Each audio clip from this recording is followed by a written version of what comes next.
Schools అయితే తెచ్చారండి. ఇంకా పిల్లల్ని బడికి పంపిస్తే వీళ్ళు ఇట్లాంటి కంపలు అవల్ల గుచ్చుకోకుండా కొంచెం నీట్గా అయితే ఉంటారు. ఈ ఎండలకు తిరిగి మొఖాలే మారిపోయాయి, మొత్తం బ్లాక్ అయిపోయారు పిల్లలందరూ. సో మా పిల్లలే కాదండి, అందరూ కూడా బ్లాక్ అయిపోయారు. బాగా ఎండకు బాగా తిరిగారు కదా. మా పిల్లలు అయితే బాగా సైకిల్ వేసుకొని తిరిగి కింద కూడా పడి బాగా దెబ్బలు అంటే గాయాలు అవల్ల తగిలించుకున్నారు ఈ ఎండల కాలంలో. సో ఒకరికైతే బ్యాట్ తో కూడా బాగా ఇసిరేసి దెబ్బలు కూడా తిన్నారు వాళ్ళతోటి. సో ఈ ఎండల కాలంలో చాలా అంటే చాలా మిస్టేక్స్ అయితే చేశారు. ఈ ఎండల కాలంలో చాలా సార్లు కాళ్ళకు ముళ్ళు కూడా గుచ్చుకున్నాయి. సో ఈ రోజు కూడా ఈరోజు ఒక్క రోజు ఇంటికాడ ఉండరు. ఇంకా రేపు నుంచి మీకు బుక్స్ స్కూల్ వల్ల మాట్లాడేసి ఇంకా రావాలండి. రేపు వెళ్తాము.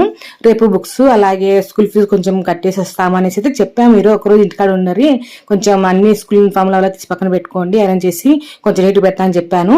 అయినా వినకుండా బయటికి వెళ్ళి చూడండి ముళ్ళు గుచ్చుకొచ్చుకున్నారు. చూసారు కదా, ముళ్ళు గుచ్చుకుంది. తీసాను ఇప్పుడు, అదే కొనుక్కుంటా పిల్లల్ని నడుచుకుంటా తీస్తున్నాను.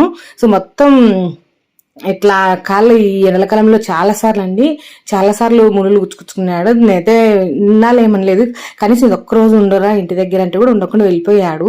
సో ఇప్పుడు మధ్యాహ్నం వచ్చి తను ముళ్ళు తీయమ్మని చెప్తున్నాడు. మీ పిల్లలు కూడా ఇలాగే బ్లాక్ అయిపోయారు? కామెంట్ అయితే చేయండి. Thank you.